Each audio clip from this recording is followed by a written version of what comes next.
Yan, may bulaklak ng aking talong. Malalaki na sila. Yan o. Diba? Yan. Namatay yung isa. Yan o. Ito. Diba? Malapit na tayo. Yan ang aking saging. Yan.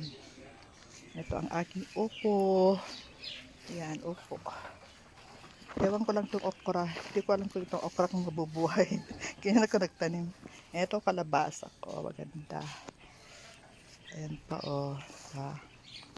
Ganda siya. Ito pa o. Yan o. Malapit na mamulaklak. Ay, may bulaklak na siya. Malapit na mamunga. Meron ng bulaklak. Yan o. May bulaklak na. Lapit na o. Makit yan sa taas. Diba? Yan ang aking okra. O, diba? Ano akong okra? Okra. Ito.